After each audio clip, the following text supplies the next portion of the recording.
Hello दोस्तों, स्वागत है आप सबका मेरे YouTube channel Sachin education hub पर। दोस्तों, आज आपके लिए मैं लेकर आया हूँ माइंड मैप रिवीजन। किस टॉपिक की? Residential status and scope of total income under income tax act. Right. तो इनकम टैक्स के अंदर जब भी आप स्टडी कर रहे हो तो बेसिक अंडरस्टैंडिंग में सबसे इंपॉर्टेंट, सबसे पहला काम क्या होता है? रेजिडेंशियल स्टेटस को जानना, रेजिडेंशियल स्टेटस के बारे में पता करना, और इसके साथ साथ इसका मतलब इसकी टोटल इनकम क्या, मतलब एक पर्सन की टोटल इनकम क्या बनेगी, उसका क्या स्कोप रहता है, उसके बारे में जानकारी लेना। तो इन शॉर्ट कहूँ, ये हमारा सेकंड चैप्टर ज़्यादातर रहता है इनकम टैक्स के अंदर, जिसकी अंडरस्टैंडिंग हमें होनी चाहिए। तो आज हम माइंड मैप रिवीजन के साथ स्टार्ट करते हैं इसको। चलिए बिना किसी टाइम वेस्टेज के करते हैं स्टार्ट। सबसे पहले आपको भी पता है इतना कि रेजिडेंशियल स्टेटस जब हम इनकम टैक्स के अंदर स्टडी कर रहे हैं तो इसमें मेनली हम किस चीज़ से पॉइंट ऑफ व्यू के देखते हैं कि एक पर्सन इंडिया का रेजिडेंट है या नहीं। क्योंकि इनकम टैक्स ऑफ इंडिया है, तो हमारी कंट्री दैट इज इंडिया में कौन सा पर्सन इस इंडियन कंट्री का रेजिडेंट है या नहीं, उसके लिए सरकार ने आपको कुछ कुछ कंडीशंस को फुलफिल करने के लिए कहा है।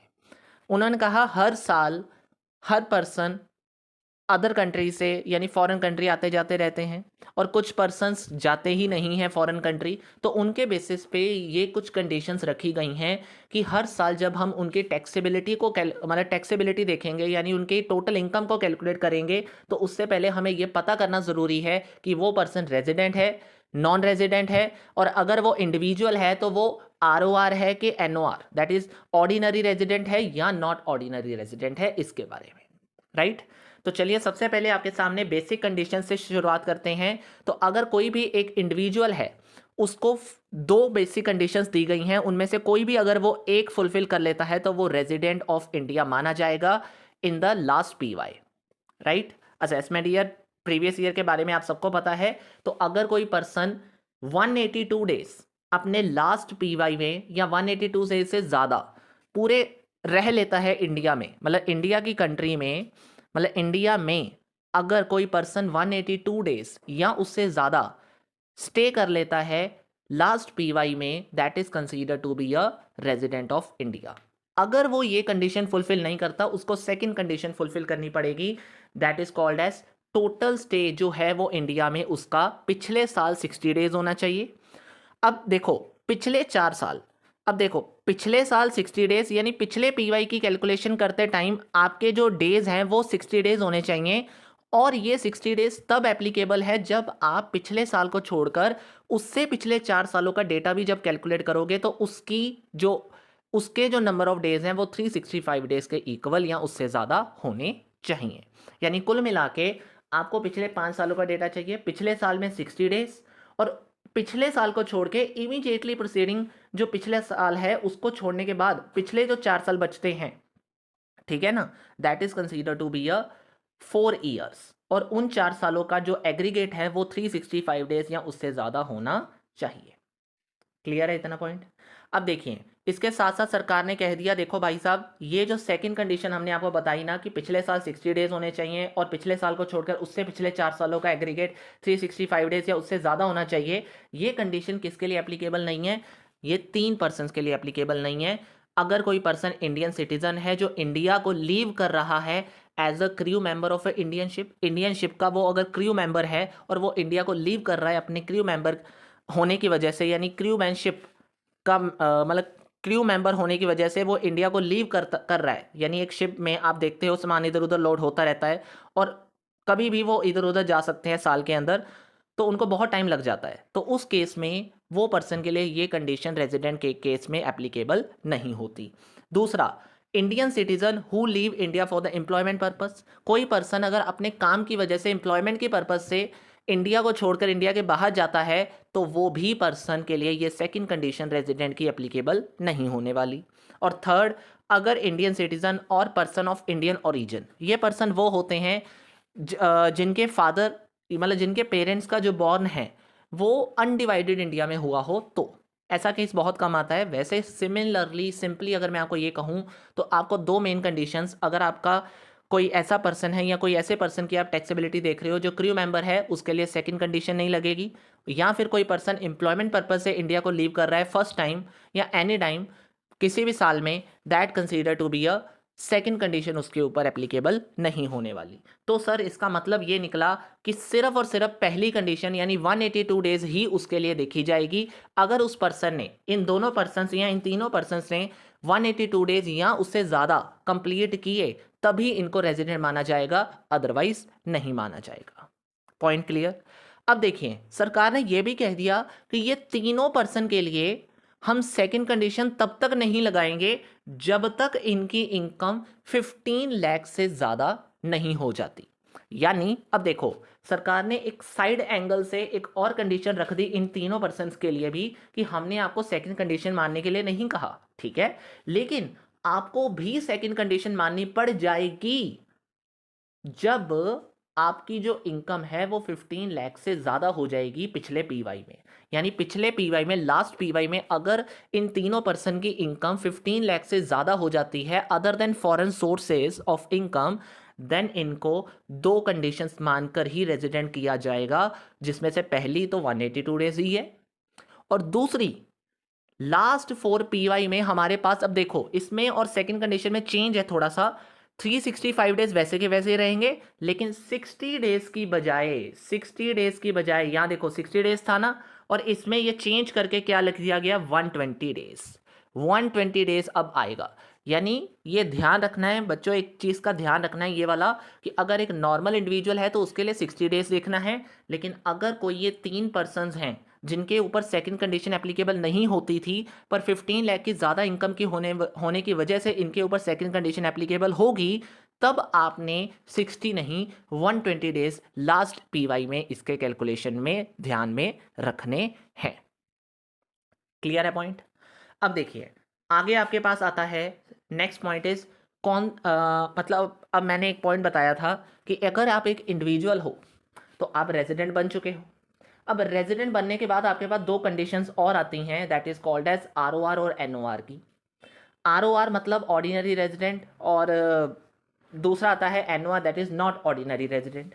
यानी एक ऐसा पर्सन, अगर एक इंडिविजुअल है जो रेजिडेंट बन चुका है तो हमने उसकी पहचान करनी है कि वो ऑर्डिनरी है या not ordinary. In simple language में अगर मैं आपको बताऊं कि ऑर्डिनरी और नॉट ऑर्डिनरी का मतलब होता है जो ज़्यादा देर इंडिया में रह रहा है, मतलब बहुत ज़्यादा दिन इंडिया में ही रहता है, कभी कभार बाहर जाता है इंडिया के, तो वो पर्सन ऑर्डिनरी है कि वो ज़्यादातर इंडिया में रहने वाला है। लेकिन अगर कोई पर्सन हर साल इंडिया के बाहर जाता रहता है पर आ भी जाता है, कभी कभी वो रेजिडेंट रहता है, कभी कभी वो नॉन रेजिडेंट रहता है, ऐसे केसेस में जब आप देखते हो कोई ऐसे पर्सन की कैलकुलेशन करोगे तो वो पर्सन ज़्यादातर नॉट ऑर्डिनरी रेजिडेंट के केस में माना जाएगा। इसको प्रैक्टिकली अगर मैं समझाऊं तो कंडीशन क्या कहती हैं कि अगर एक पर्सन का इंडिया में जो स्टे है पिछले 7 पीवाई, अब बच्चों ध्यान रखना पिछले 7 पीवाई का मतलब पिछले पीवाई को छोड़कर उससे पिछले 7 ईयर्स, उससे पिछले 7 ईयर्स का डेटा लेना है, और अगर वो डेटा 730 डेज या 730 डेज से ज़्यादा हो जाता है उसका इंडिया में स्टे, तो वो पर्सन आरओआर माना जाएगा। लेकिन अकेली एक कंडीशन नहीं है, पिछले 7 ईयर्स में उसके 730 डेज या उससे ज़्यादा होने ज़रूरी हैं, पिछले साल को छोड़कर उससे पिछले 7 ईयर्स का डेटा लेकर, और साथ ही साथ वो पर्सन पिछले 10 पीवाई के डेटा में 2 बार रेजिडेंट इंडिया का बना होना चाहिए किसी भी 2 पीवाई में। मतलब अगर आप पिछले साल को छोड़कर उससे पिछले 10 सालों का डेटा ले रहे हो तो पिछले किसी भी 10 सालों के डेटा में आपने देखना है कि भाई साहब वो 2 बार इंडिया का रेजिडेंट रह रहा हो। अगर वो इंडिया का 2 बार रेजिडेंट बन चुका है या उससे ज़्यादा बन चुका है और पहली कंडीशन भी सेटिस्फाई कर रहा है तो वो आरओआर माना जाएगा। Point clear, very clear. चलिए अब आते हैं इंडिविजुअल के रेजिडेंट के बाद सेकंड हमारा जो जिसके बारे में हमने बात करनी है दैट इज कॉल्ड एच। बहुत सिंपल सा रेजिडेंट स्टेटस है इसका कि अगर एच का जो कंट्रोल एंड मैनेजमेंट है that is called as, you can say that control and management जो है इसका, अगर वो होली और पार्टली इंडिया में है तो that is called as resident. मतलब अगर आप कंट्रोल एंड मैनेज कर रहे हो अपने एच के बिजनेस को इंडिया में थोड़ा सा भी या सारा का सारा, तो वो रेजिडेंट का केस माना जाता है। लेकिन अगर आपका जो एच का कंट्रोल एंड मैनेजमेंट है, जो मेन पार्ट ऑफ बिजनेस है जिसमें आप कह सकते हो सारे डिसीजंस लिए जाते हैं, वो प्लेस अगर इंडिया में नहीं है तो वो चीज़ नॉट रेजिडेंट में आ जाएगी। सिंपल सी बात है, सिंपल सा है, कुछ भी नहीं है इसमें मुश्किल। देन उसके बाद अब देखिए कर्ता। अब एचयूएफ ने मेन एक इंडिविजुअल होता है कर्ता। अब कर्ता के लिए हमें एक चीज़ ध्यान रखनी है कि अगर उसकी एचयूएफ भी रेजिडेंट है तो कर्ता भी रेजिडेंट है, लेकिन अगर कर्ता की एचयूएफ नॉन रेजिडेंट है तो कर्ता भी नॉन रेजिडेंट माना जाएगा। अगर कर्ता रेजिडेंट बन जाता है तो हमें कर्ता का आरओआर और एनओआर भी जानना पड़ेगा।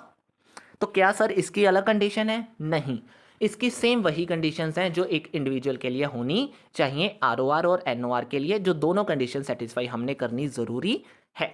और अगर एक भी कंडीशन पूरी नहीं होती तो वो पर्सन यानी वो कर्ता क्या माना जाएगा? नॉन रेजिडेंट ही माना जाएगा। क्लियर है? नॉट ऑर्डिनरी रेजिडेंट ही माना जाएगा। अब आते हैं कंपनी के स्टेटस पे। कंपनी के लिए हमें सिर्फ दो कंडीशंस के ऊपर ध्यान देना जरूरी है कि कंपनी रेजिडेंट तब मानी जाएगी जब कंपनी एक इंडियन कंपनी है या फिर कंपनी का जो पॉइम है, पॉइम मतलब प्लेस ऑफ इफेक्टिव मतलब इफेक्टिव की मतलब की मैनेजमेंट एंड कमर्शियल डिसीजन, मतलब एक ऐसी प्लेस जहाँ पे कंपनी के बहुत इंपॉर्टेंट डिसीजंस लिए जाते हैं, ऐसी प्लेस। तो अगर कंपनी की ये प्लेस इंडिया में है या फिर कंपनी एक इंडियन रेजिडेंट है, इन दोनों में कोई भी चीज़ अगर है तो वो कंपनी क्या मानी जाएगी? रेजिडेंट ही मानी जाएगी, उसको नॉन रेजिडेंट हम नहीं कहेंगे। Very simple, very clear. Similarly अब जैसे एचयूएफ का था वैसे ही फर्म का हमने मान के चलना है। फर्म हो जाए या फिर आपका एओपी यानी एसोसिएशन ऑफ पर्सन का स्टेटस आ जाए, या फिर लेजिस्लेटिव असेंबलीज का आ जाए, या फिर बोर्ड ऑफ इंडिविजुअल्स का आ जाए, इन किसी भी केस में आपको अगर जानना है कि आपका रेजिडेंशियल स्टेटस क्या होगा तो आपको वही देखना पड़ेगा कि कंट्रोल एंड मैनेजमेंट, अगर इंडिया में कंट्रोल एंड मैनेजमेंट है तो that is consider to be a resident, लेकिन इंडिया के बाहर है तो that is consider to be a non resident. Very simple, very easy, right. अब देखिए बात आती है रूल नंबर 126 ने आके कहा कि देखो भाई साहब, क्रू मेंबर हमने पढ़ा था ऊपर, उसके लिए एक छोटा सा सर्कुलर निकाल के कहा गया कि देखो भाई साहब, कैलकुलेशन ऑफ क्रू मेंबर जब आपने करनी है तो एक चीज़ का ध्यान रख लेना है कि जब भी हम क्रू मेंबर के रेजिडेंशियल स्टेटस की कैलकुलेशन करेंगे इन 365 डेज, एक साल के अंदर 365 डेज होते हैं ना, तो उसमें आपने ये पीरियड इंक्लूड नहीं करना। कौन सा पीरियड इंक्लूड नहीं करना? Stay in India not include the period from date entered into CDC for joining the ship. यानी जब हम क्रू मेंबर बने हुए हैं तो हमने जिस शिप को ज्वाइन करना है, मतलब हमने बाहर जाने के लिए जिस शिप में एंटर करना है, जब हम उस एग्रीमेंट को साइन करेंगे, जिस दिन हमने वो साइन करा उस दिन से लेकर जिस दिन हम उस कॉन्ट्रैक्ट से बाहर नहीं आ सकते उस दिन तक वो टाइम पीरियड पूरा का पूरा इस रेजिडेंशियल स्टेटस में कवर नहीं किया जाएगा। यानी अगर आप 365 डेज इंडिया में थे, उस 365 डेज में आपने ये कॉन्ट्रैक्ट किया था, तो अगर ये कॉन्ट्रैक्ट 190 या 200 डेज का था तो 365 में से उतने दिन लेस करके देखा जाएगा कि बाकी जितने दिन बचे हैं, अगर वो 180 डेज के इक्वल 182 डेज के इक्वल हुए या उससे ज़्यादा हुए तो ही वो पर्सन रेजिडेंट है, नहीं तो नहीं। ठीक है, ध्यान रखना इस चीज़ का। ये एक छोटा सा पॉइंट है जो इन्होंने इंपॉर्टेंटली बताया है यहाँ पे। चलिए, अब रेजिडेंशियल स्टेटस की जब बात कवर हो जाती है तो हम कवर कर लेते हैं टोटल इनकम के बारे में। तो टोटल इनकम का जो काम है वो होता है कि देखो, जब भी रेजिडेंशियल स्टेटस जान लिया तो टोटल इनकम के बारे में भी पहचान लो अपने आप को। टोटल इनकम दो तरीके की है, इंडियन इनकम और फॉरेन इनकम। जो इनकम इंडिया में एक्रू हो चुकी है, डीम टू बी एक्रू है, या फिर इंडिया में रिसीव हो चुकी है या डीम टू बी रिसीव है, that is consider to be a Indian income. लेकिन जब वो ऐसा केस नहीं है, मतलब इंडिया में ही एक्रू नहीं हुई या होने भी नहीं वाली है, या इंडिया में रिसीव नहीं हुई या होने भी नहीं वाली है, तो उस केस में वो फॉरेन इनकम मानी जाएगी, एक्सेप्ट टू सिचुएशन। अब इस चार्ट को बहुत ध्यान से समझ लो, सारे के सारे जो भी आपके प्रैक्टिकल्स होंगे सब सॉल्व हो जाएंगे अगर ये चार्ट समझ में आ जाता है तो। अब देखो, कोई भी अगर आपका स्टेटस है, सपोज आपका स्टेटस रेजिडेंट है या नॉन रेजिडेंट है, राइट। आप दो इनकम लेकर आते हो, नॉर्मली आपकी दो इनकम बन जाती हैं, एक इंडियन और एक फॉरेन इनकम। तो अगर आप एक रेजिडेंट हो ना, याद रखना, चाहे आपकी इनकम फॉरेन इनकम है चाहे आपकी इनकम इंडियन इनकम है, आप दोनों केसेस में टैक्सेबल हो, आप दोनों इनकम के लिए टैक्सेबल हो। लेकिन अगर आप एक नॉन रेजिडेंट हो तो फिर आप only for the Indian income taxable हो, आप फॉरेन इनकम के लिए टैक्सेबल नहीं माने जाओगे, याद रखना इस चीज़ को।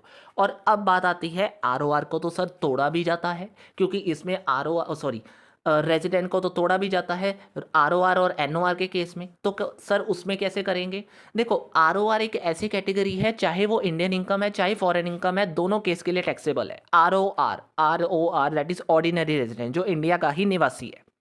लेकिन एनओआर मतलब कभी कभार, ऑब्वियस ही बात है, तो उसके लिए इंडियन इनकम तो टैक्सेबल रहेगी ही रहेगी, पर फॉरेन इनकम सिर्फ 2 केसेस में टैक्सेबल हो सकती है। और वो दो केसेस कौन से हैं? Given on the left side देखिए ज़रा, आपको 2 केसेस दिए गए कि अगर आपने उस बिजनेस से इनकम ली है जो बिजनेस इंडिया में कंट्रोल किया जाता है, और अगर आपने उस प्रोफेशन से इनकम गेन करी है जो प्रोफेशन इंडिया में सेटअप है, तो ये 2 केसेस अगर आपके हैं तो फिर आपकी जो इनकम अगर फॉरेन इनकम भी है तो भी वो एनओआर के केस में टैक्सेबल की जाएगी। लेकिन नॉन रेजिडेंट के केस में ऐसा कुछ भी नहीं होने वाला। फॉरेन इनकम नॉन रेजिडेंट के केस में टोटली नॉट टैक्सेबल का माना जाएगा। पॉइंट वेरी वेरी क्लियर और नॉट? बहुत सिंपल है यार, बहुत ध्यान से सुन लो, बहुत अच्छे से समझ लो, सब क्लियर हो जाएगा। एक पॉइंट इसमें नोट आउट कर लेना, आरओआर के लिए दोनों इनकम टैक्सेबल है, चाहे वो फॉरेन है चाहे वो इंडियन है। और सिमिलरली जो इंडियन इनकम है वो रेजिडेंट हो या नॉन रेजिडेंट हो या आरओआर हो या एनओआर हो, सभी के लिए टैक्सेबल है। आरओआर की कोई भी इनकम टैक्सेबल हो जाएगी और इंडियन इनकम चाहे कोई भी स्टेटस हो तब भी टैक्सेबल हो जाएगी। ये 2 पॉइंट अपने माइंड में हमेशा याद रखना, ठीक है। अब लास्ट पॉइंट आज इस चार्ट का जो कवर करने वाला है रह गया है, that is section number 9, income accrue और deem to be accrue. Section 9 यानी ऐसी कौन सी इनकम्स हैं जिनको एक्रू और डीम टू बी एक्रू सरकार ने बना के पहले बता दिया हमें।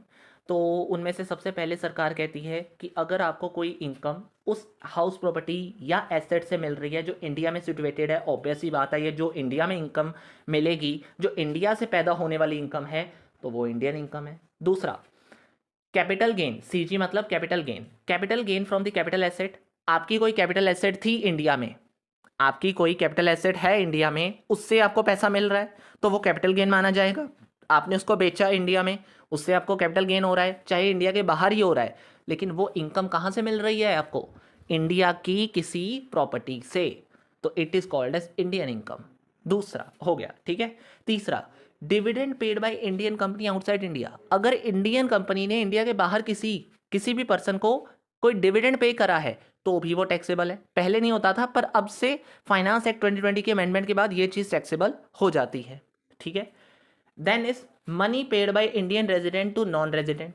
अगर इंडियन रेजिडेंट ने नॉन रेजिडेंट को 5 जुलाई 2019 के बाद 50,000 से ज़्यादा विदाउट कंसिडरेशन अगर कोई चीज़ दी है तो उस केस में भी वो चीज़ टैक्सेबल करी जाएगी, यानी उसको इंडियन इनकम माना जाएगा। और अगर वो इंडियन इनकम है तो टैक्सेबल तो ऑब्वियस ही बात है, राइट। 5th पॉइंट बहुत इंपॉर्टेंट है, salary deem to be accrue at a place where the services are render. ये वहीं पे आपकी डीम टू बी एक्रू करी जाएगी जहाँ पे इसकी सर्विस एक्चुअली में मिल रही हैं, या फिर जहाँ पे इसकी सर्विस एक्चुअली प्रोवाइड की जा रही है, जिस कंट्री में की जा रही है। और एक्सेप्शन क्या कहती है? Salary payable by the government of India to the Indian citizen for the services rendered outside India.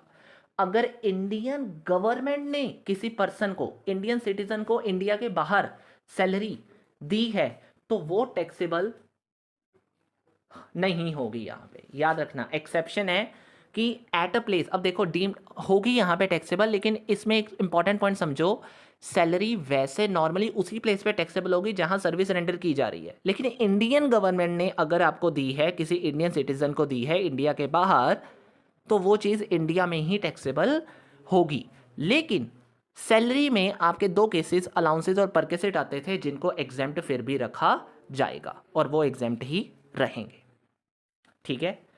और अब लास्ट केस आता है, कोई भी इंटरेस्ट, कोई भी रॉयल्टी और कोई भी एफटीएस दैट इज फाइनेंशियल मतलब फीस फॉर टेक्निकल सर्विसेज अगर है, वो भी deem to be accrue in India और टैक्सेबल टू एनआर, यानी नॉन रेजिडेंट के लिए टैक्सेबल जरूर मानी जाएगी। कब मानी जाएगी, कैसे मानी जाएगी? सर अगर किसी गवर्नमेंट ने नॉन रेजिडेंट को कोई पैसा दिया है तो ऑब्वियस सी बात है, कोई बोरोइंग मनी है, तो उस केस में वो नॉन रेजिडेंट के लिए टैक्सेबल मानी जाएगी अगर वो सरकार कौन सी है, वो इंडिया की सरकार है। यानी अगर गवर्नमेंट ऑफ इंडिया ने किसी नॉन रेजिडेंट को पैसे बोरो करके दिए हैं, बोरोइंग मनी किसी नॉन रेजिडेंट ने किसी गवर्नमेंट ऑफ इंडिया से ली है या उसको मिली है, कोई भी पैसा ले लो किसी भी केस में, चाहे वो इंटरेस्ट है, चाहे वो रॉयल्टी है, चाहे वो एफटीएस है, तो उस केस में वो टैक्सेबल माना जाएगा। दूसरा है किसी रेजिडेंट ने, यानी मैं एक रेजिडेंट हूं, मैं किसी नॉन रेजिडेंट को पैसा दे रहा हूं, तो उस केस में अगर बोरोइंग मनी जो है वो किसी इंडियन बिजनेस में इस्तेमाल की जा रही है तो ही वो टैक्सेबल होगी। लेकिन अगर बोरोइंग मनी किसी इंडिया में बिजनेस में यूज़ नहीं की जा रही या इंडिया के बाहर यूज़ की जा रही है, ठीक है, तो वहाँ पे वो चीज़ टैक्सेबल नहीं होने वाली। सिर्फ इंडिया के पर्पज़ के लिए, मतलब मैंने किसी को पैसा दिया, किसी नॉन रेजिडेंट को पैसा दिया, उसने वो पैसा इंडिया के ही किसी बिजनेस में लगाया है तो वो टैक्सेबल हो जाएगा, तो वो टैक्सेबल हो जाएगा। लेकिन अदरवाइज वो टैक्सेबल नहीं होगा अगर उसने इंडिया में नहीं किसी और बिजनेस में लगाया है जो इंडिया के बाहर है। Is it? ठीक है। सिमिलरली फॉर दी एनआर, यानी अगर किसी नॉन रेजिडेंट ने नॉन रेजिडेंट को भी पैसा दिया है तो भी वो टैक्सेबल तब माना जाएगा अब वो जो बोरोइंग मनी है उसका इस्तेमाल इंडिया के ही किसी बिजनेस में लगाया होगा, तो अदरवाइज नहीं होगा। बस ये सिंपल कहानी है जिसको आपने अच्छे से समझ लेना है। एक छोटा सा पॉइंट साथ में इंडियन बिजनेस कनेक्शन का भी है, ये खुद रीड आउट करने वाला है, कोई इतना खास है नहीं इंपॉर्टेंट।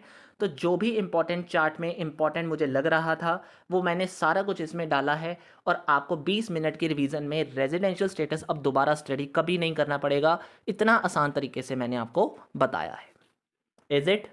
That's it. चलिए दोस्तों, तो मेरे ख्याल से हो गया होगा अब आपको अच्छे से रिवीजन, बहुत अच्छे से पता चल गया होगा रेजिडेंशियल स्टेटस क्या होता है, उसका स्कोप ऑफ टोटल इनकम क्या है, कब टैक्सेबल करना है, कब नहीं करना है। 2 बार वीडियो को सुन लो, बहुत अच्छे से समझ आ जाएगी, ठीक है ना। That's all about today. Thank you so much. Video को लाइक शेयर एंड सब्सक्राइब किए बगैर जाना मत, और very specially notes of residential status आपको मेरे टेलीग्राम चैनल पे मिल जाएंगे, और टेलीग्राम चैनल का जो लिंक है वो वीडियो डिस्क्रिप्शन में मिल जाएगा आपको। और साथ ही साथ ये जो माइंड मैप है वो मेरी बुक के अंदर आपको मिल जाएगा, जिसमें फास्टर रिवीजन के ज़रिए आप इसको अच्छे से समझ सकते हो। Thank you so much. Have a nice day.